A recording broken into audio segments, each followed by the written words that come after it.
what our clients are saying to us in the Middle East in respect of the capital projects that they're developing are, firstly, are we investing in the right projects?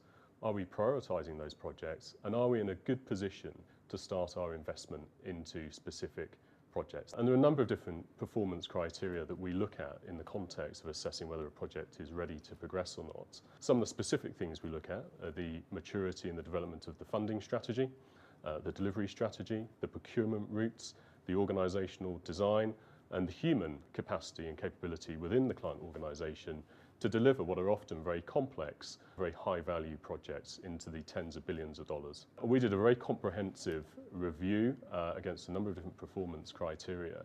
Those particular areas were around the delivery strategy and the client's ability to effectively manage its CapEx investment to ensure that the project would be successful. And the delivery strategy wraps up a number of different aspects, including organisational design, and most importantly, the role that our client was going to take in terms of managing the CapEx investment process, and whether it wanted to be a very hands-on client or whether it wanted to be a more remote client, relying on the supply chain to fulfil certain roles for it. The second area was a very specific point to do with the options analysis around site selection for this particular project. In the Middle East, the topic of risk appetite is one that has really risen up the corporate agenda over the last 3 to 5 years. What we see today is far greater scrutiny of projects, far greater scrutiny of the benefits that projects are perceived to be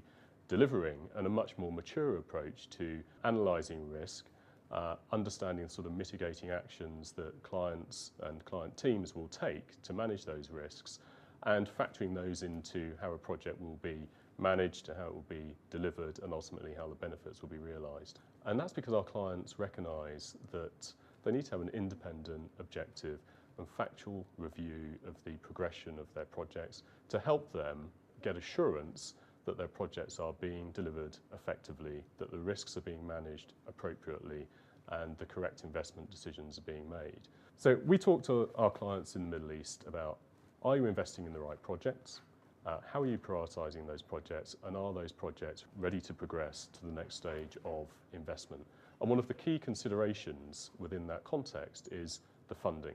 It's a very real conversation with clients in the Middle East as they're exploring some of those funding and financing options.